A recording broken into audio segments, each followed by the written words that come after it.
We're talking about the Renaissance and the Reformation. Why? And I asked the question when we started this, if you know what the doctrine is of the original Free Will Baptists, of what our church is, do you know what our doctrine is based on, and so on. The roots of all of our the churches today can be traced back to what happened in the Renaissance and the Reformation. And that's one reason I wanted to take a look at that particular period. Those two movements together, I believe, personally, is what put Western Europe much ahead of all the rest of the world, because of those two movements and what they did, and they happened about the same time, occurred in the same time frame. And tonight I want to talk about philosophy. So what is philosophy? I got us a definition. Philosophy, from the Greek, by way of Latin, philosophia means love of wisdom, the rational, abstract, and methodical consideration of reality as a whole or a fundamental dimension of human existence and experience. So what does all that say? It's reasoning out whatever issue you're talking about, whether it has to do with your faith, whether it has to do with what you believe, whether you believe in God, whether you don't believe in God. I saw an article today, and every time I see these, I have to look at them. It was said, I forgot how many reasons why people are falling away from the faith. And one of them is said they prefer something where they could reason things out. Well, the sad thing is we in the church have not done a good job of reasoning out why Jesus came, the purpose in Him being here, why we believe that God created the universe and all that there is. And there's nothing in science that conflicts with a belief in God, and there's much that establishes who He is. But I think we as the church have done a poor job of reasoning out and explaining what we believe. If somebody asks you why you are a Christian, why is the Christian faith superior to any other religion in the world, most people would be hard-pressed to give an answer to that, but we need to be. And that started with the time of the Renaissance, when they began to reason out the things around and reason out different things, how things came about, and so on. And in Proverbs 1:5 it says, "A wise man will listen and increase his learning, and a discerning man will obtain guidance. For understanding a proverb or a parable, the words of the wise and their riddles. The fear of the Lord is the beginning of knowledge. Fools despise wisdom and discipline." Fools despise wisdom and discipline. So we need to, instead of just saying you need to accept things by faith, we need to be able to explain things as well and reason things out and give people a reasonable defense for what we believe, as Paul described. So I want to start where we are with talking about philosophy. You might recognize this scripture. "In the beginning God created the heavens and the earth. Now the earth was formless and empty. Darkness covered the surface of the watery depths, and the Spirit of God was hovering over the surface of the waters. Then God said, 'Let there be light,' and there was light. God saw the light was good." So God made the expanse and separated water under the expanse from the water above the expanse. And it was so. And God said, "Let the water under the sky be gathered into one place, and let the dry land appear." And it was so. God called the dry land earth, and He called the gathering of the water seas. And God saw that it was good. So God created the large sea creatures and every living creature that moves and swarms in the water, according to their kinds. He also created every winged bird according to its kind. And God saw that it was good. God made the wildlife of the earth according to their kinds, the livestock according to their kinds, and creatures that crawl on the ground according to their kinds. And God saw that it was good. So God created man in His own image. He created him in the image of God. He created them male and female. God saw all that He had made, and it was very good. Evening came, and then morning the sixth day. What does this have to do with the Renaissance and the Reformation? You notice the reoccurring thing that he said after each point of creation? It was good. How do you define that? If somebody said, what does good mean? That in itself would bring up a philosophical discussion. What does it mean? And who defines what's good and what's not? But God said it was good, and at the end of it, He said it was very good. What He had created was very good. What constitutes very good? And along with that, I want us to look at what is beauty. How do you define beauty? And I look up different things from time to time. If you look what they considered beauty in this particular period is not what was beauty in this particular period, and so on. They're different, like fashion, for instance. What we wear today is not what would have been fashionable in the 19th century, or in the 16th century, or the 14th century, or back during the Reformation, which would be the 15th, 16th century Reformation and Renaissance period that we're talking about. C.S. Lewis says this: if men had postponed the search for knowledge and beauty until they were secure, the search would never have begun.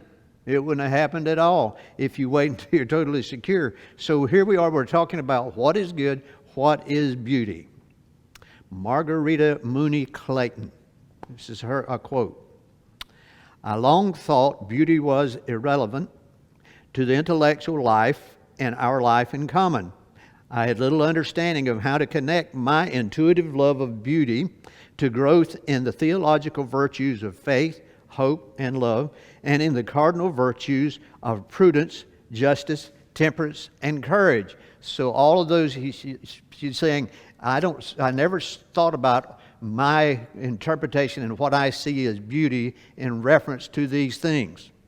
Then she says, education should not stop at producing quasi-robots who have lost the passionate desire for connecting the material world with the sublime.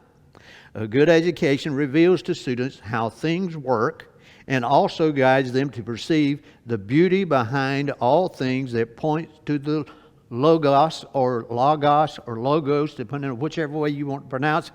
Usually in the English language we pronounce it logos, but it was from the Greek, and I think it would be more logos. But anyway, the beauty behind the things that points to the logos. What is the logos? The beginning and the end of all creation. In John 1:1 says, in the beginning was the Word, and this word that you see here, if you look back at a Greek word that was translated from, it's from this Greek word logos or logos, depending on which way you want to pronounce it. And that's, so you said, in the beginning was the Word, and in the beginning was the logos. In the beginning was the logos. In the beginning was the Word, and the Word was with God, and the Word was God. So she's saying that it all ties back, the beauty behind all things that points to the beauty of everything in this earth and how we interpret beauty. All of it points back to God and who God is. Lorenzo Cassini says this: one of the most important hallmarks of Renaissance philosophy is the increased interest in primary sources of Greek and Roman thought, which were previously unknown or little read. If you go back before, it says Renaissance, in other words, it was rebirth or awakening, reawakening of thought and philosophy that had started back many years before and ran right on through like 300 or 400 AD. That way of thought, but that had collapsed, and the reawakening of that, or the rebirth of that, was the Renaissance and then the Reformation. So he said, Renaissance philosophy is the increased interest in primary sources of Greek and Roman thought. In other words, going back again and rehashing and thinking about the thought and what the philosophers said at this particular time. Philosophy, remember, is the Greek word philosophia, love of wisdom. Proverbs 4:7. Wisdom is the principal thing. Therefore, get wisdom, and in all you're getting, get understanding. If you read through the book of Proverbs, it talks a lot about getting wisdom, understanding, and knowledge, and where it comes from and what's the source of it. But the beginning of all understanding and all wisdom and all knowledge is from God. Until you arrive at the point where you know that there's a God that created everything that there is, who is the source of all the logos, if you will, of all the creation, of all the beauty, and is the one who defines it, then it's hard to move beyond that. What would God want us to accept with blind faith? Would God want us to accept with blind faith or to reason things out? And then I said, can all things be reasoned out?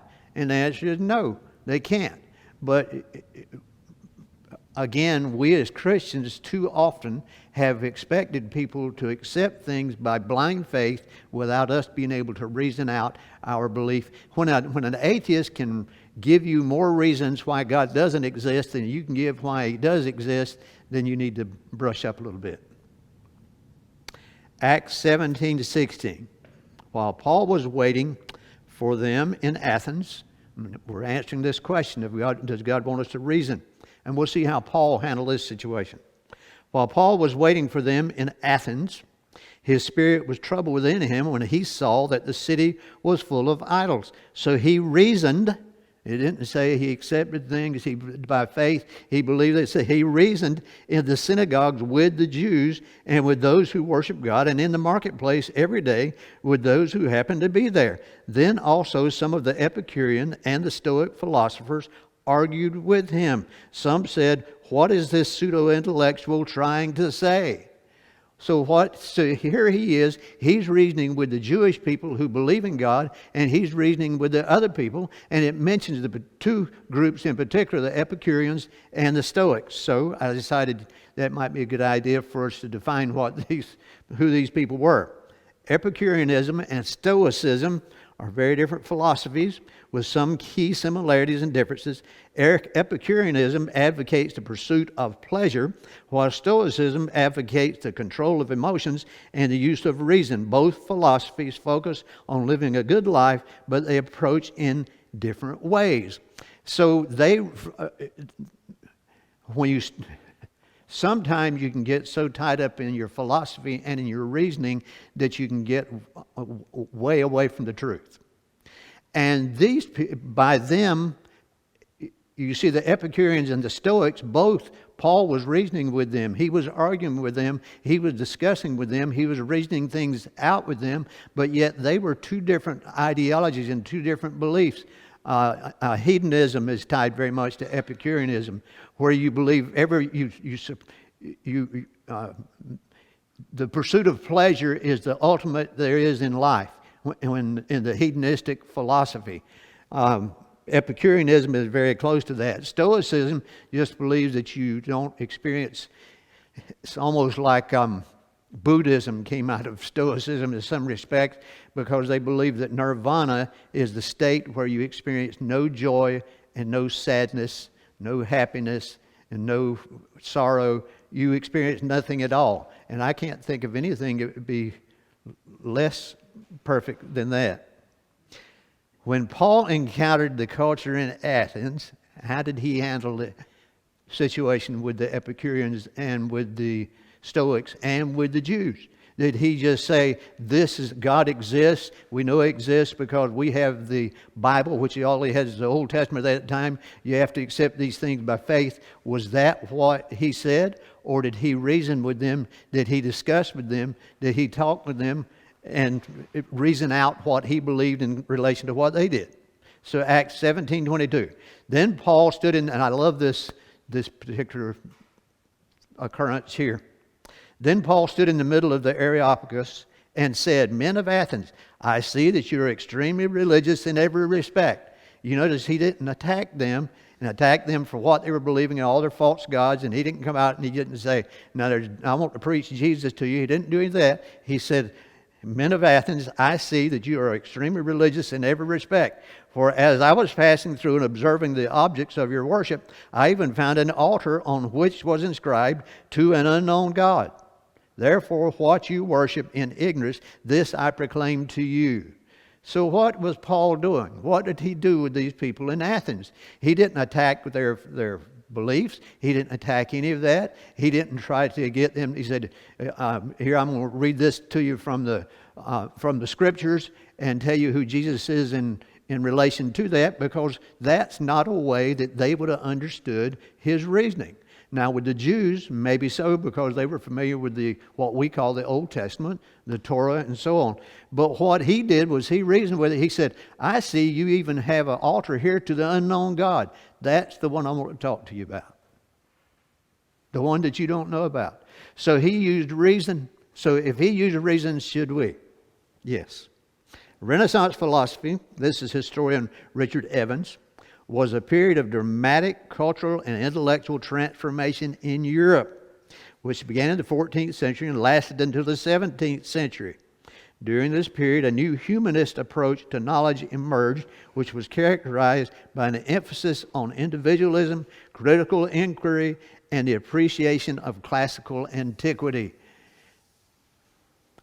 So, he's saying a new philosophy. Let's get on to the next thing.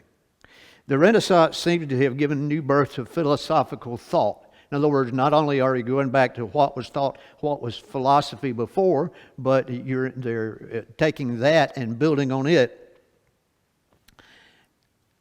Who created beauty? Who defines beauty? God does. Who created truth? God did. So he did, all this is what he did. During the Middle Ages, leading up to the Renaissance and the Reformation, who was it that determined what truth was? Now think that over.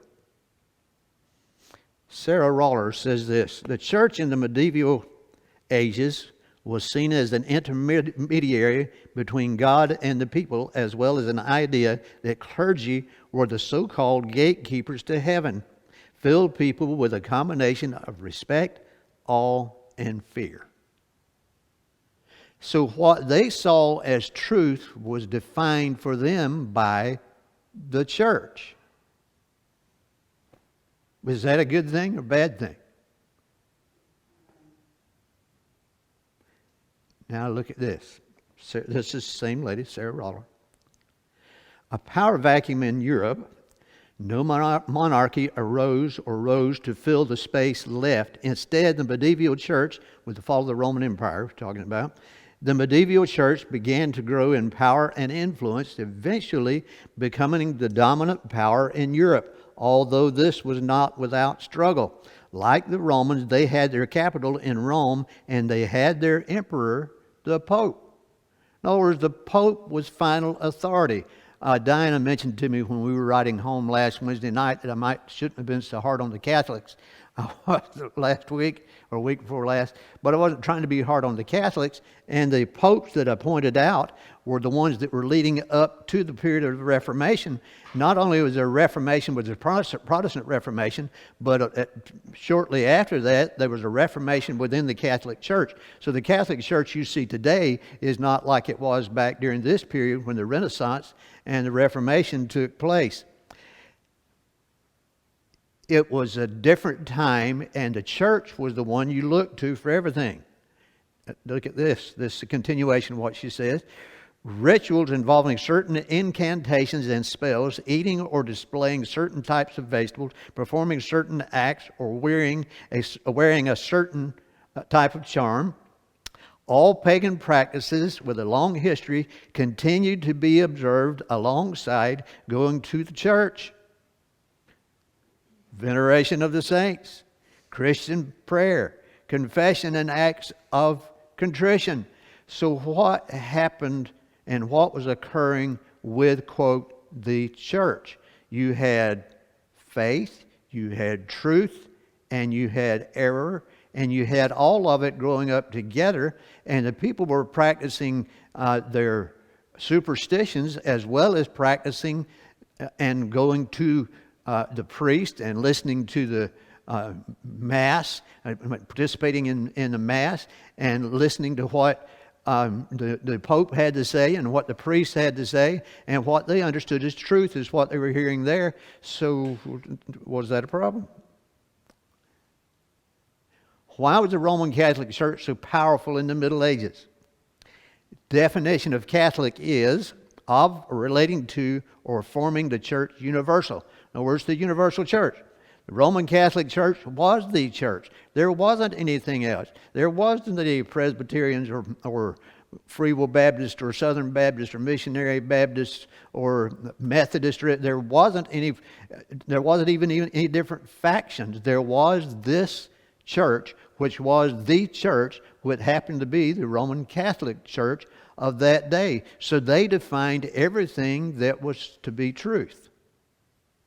Can you see where that would create a problem? For years, I used to think how bad it was that we had so many denominations that Christian people couldn't agree enough to worship together. And then I realized, well, it's not such a bad thing because it makes you question things. Well, when the Renaissance comes along and they start reawakening the philosophy again, and the different philosophies of the Stoics and the Epicureans and all the different ones of that day, and they started reasoning out again and thinking for themselves, then it started leading to some good things and also to some bad things. But it also entered into the church in the fact that people started to say, well, what is true and what's not true? Are they telling me the truth? So let's look at these things that I talked about the last time. Literacy rate in the Middle Ages was less than 12%. So less than 12% of the people were literate. Very few books were available. Only the wealthy could afford books, what books there was, because it was expensive to make a book. I mean, you had to print it. You had to write it out. Latin was the language of the church. What one knew about the Bible was whatever the church told you. If the church told you this was true and this is what the Bible said, you had no way of finding out. So what happened? Some of you heard this quote on this second one, but unlimited power is apt to corrupt the minds of those who possess it. That's William Pitt. And this is one you're more familiar with. Lord Acton said this, but I've printed the entire quote rather than the first part. Power tends to corrupt, and absolute power corrupts absolutely. Now look what he follows that with. Great men are almost always bad men, even when they exercise influence and not authority. Still more when you superadd the tendency of the certainty of corruption by authority. So if you don't have anybody to question your authority, you have a tendency to move towards corruption. If you can tell everybody this is the truth and you can make up whatever you want to and they believe it, what kind of power does that give you over these people? Well, that's where the church was at this particular time, and nobody questioned it because nobody could read. So what happens? Was there corruption of the church in the Middle Ages? Is there corruption in the Catholic Church today? Is there corruption in every church today? Is there corruption in every human being today? And the answer to all those is yes. We don't need to listen. You don't need to just take my word for things. If I present something, I present Scripture and I tell you this is what it means, I want you to read it for yourself and study it for yourself and find out why you're wrong if you disagree with me. Problem becomes magnified when there is nothing or no one to challenge the corruption, because it just gets worse. Human nature tends to corruption, and without God, we're doomed. The Renaissance brought a reawakening of thought, art, science, and philosophy. The Reformation challenged the traditions and authority of the church. And the printing press made literacy more important. And all of a sudden, it became more important whether you could read, because you could have something to read. If books didn't exist, would it matter if you could read? If you never had a book and all you ever did was, and there was no books anywhere around, and all you had to do was from the sun up to sundown is see to it that you could feed yourself and feed your family, take care of yourself, you wouldn't care if there were any books around.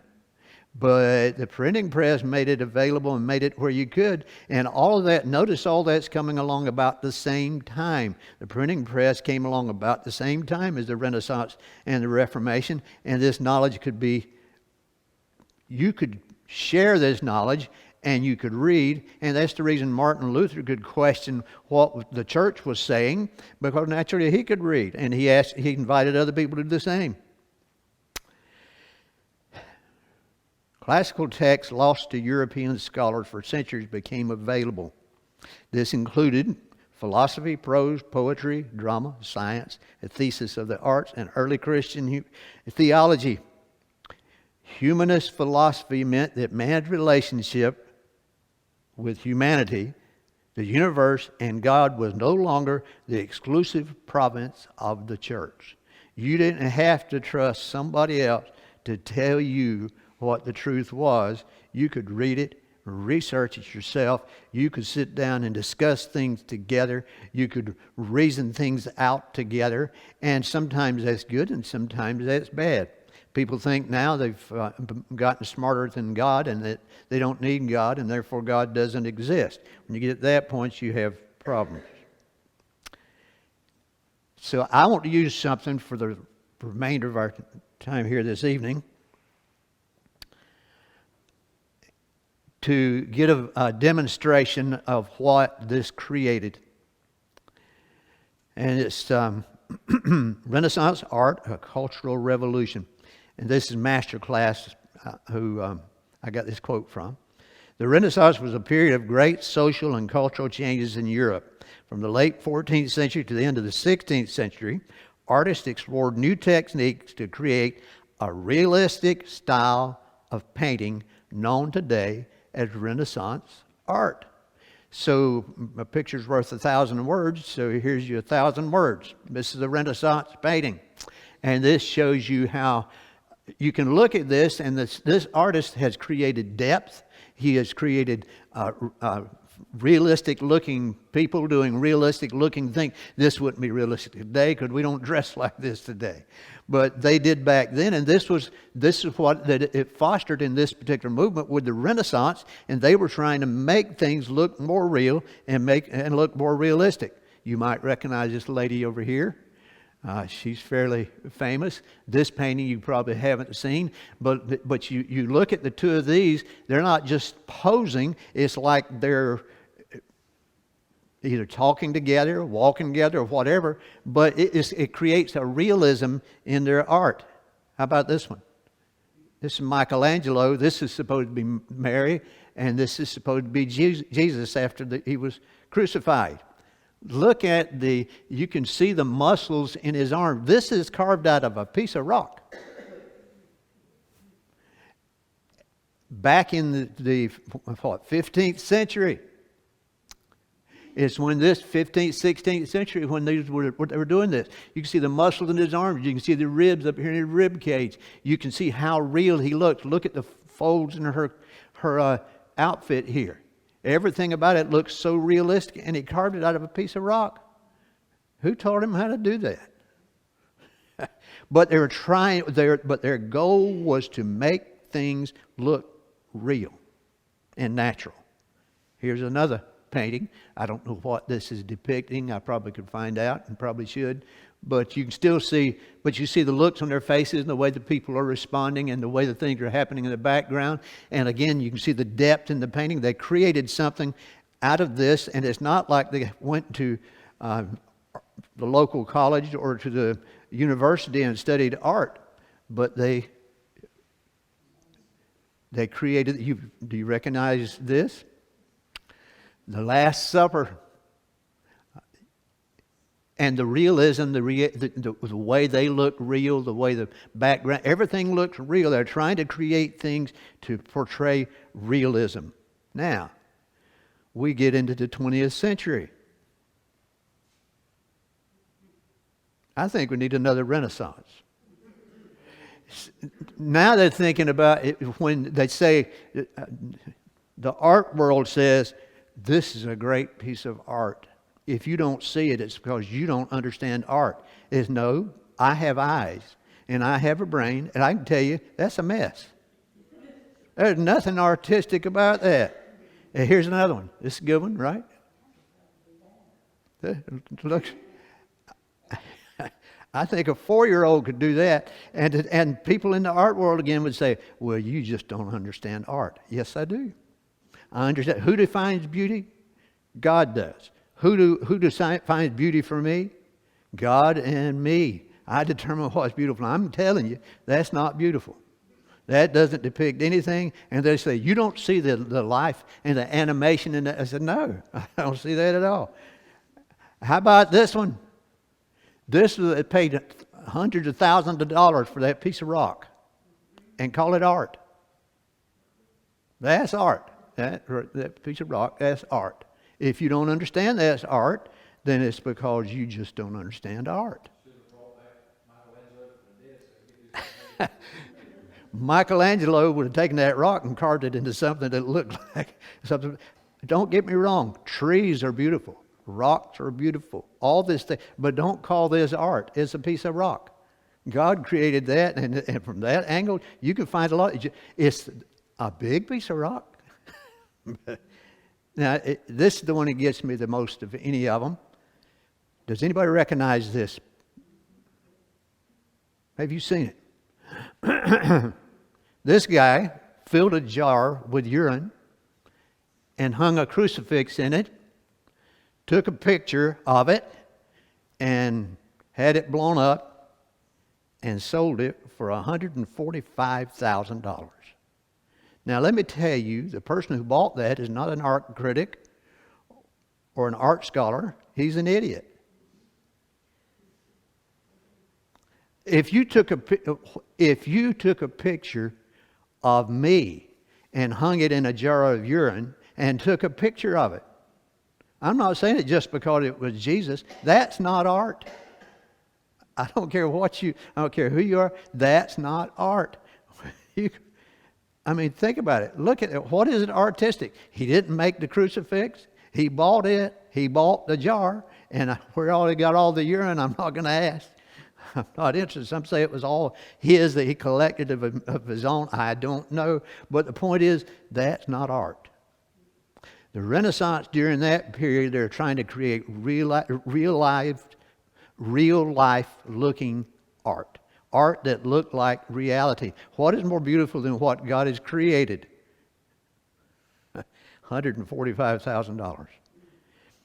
Beauty. The Renaissance artist's perception of beauty was determined by his philosophical environment, his visual experience, the period eye, which is the visual experience, the demands of his patrons, and by attempts to enhance his professional status in society to equal that of poets and architects.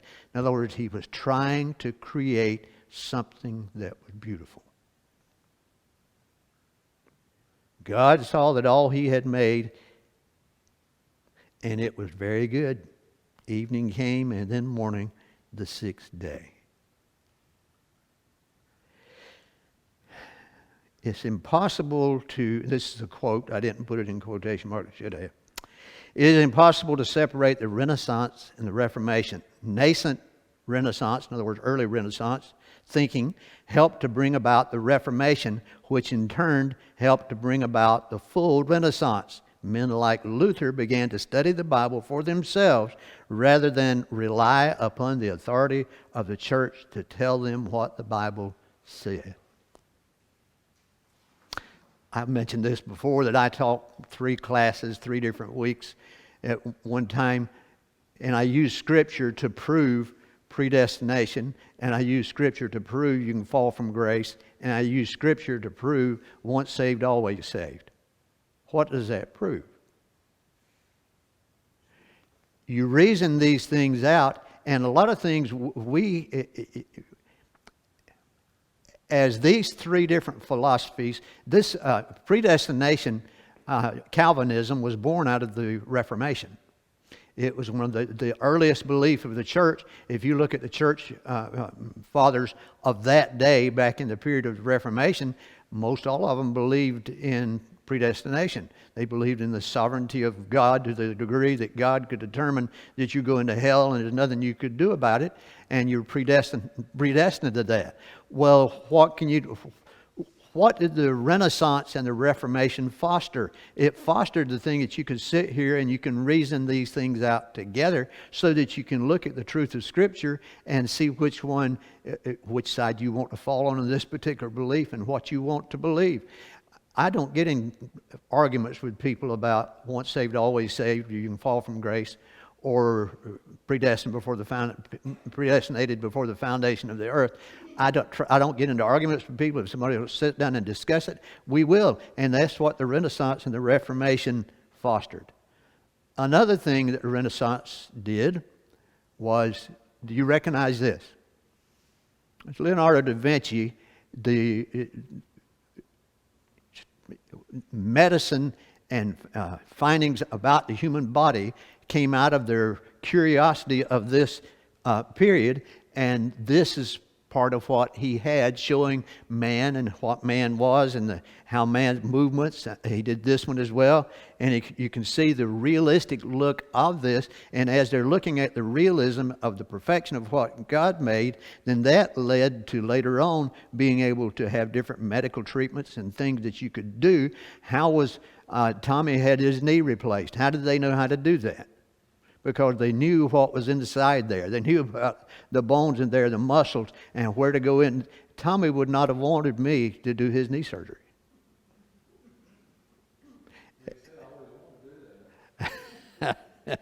That's not something you would want me doing. You don't want me in the operating room because I don't know anything about it. But think about it. All of this technology and knowledge was born out of this period of the Renaissance and the Reformation. Renaissance Christian iconographers used symbolism and allegory as their language of the soul, which they put deep into the spiritual meanings in their works. So the artists and the people and the Christians of that era, it's not just that God exists and therefore you believe God exists. How do you know God exists? How did God create this? What brought about this in mankind? What brought about this in the nature? What we understand about psychology. I enjoy listening to psychologists. Like if you have two psychologists that are from two different areas of belief and they're discussing, I enjoy listening to the discussion. Do I know everything about what they're talking about? Do I understand it all?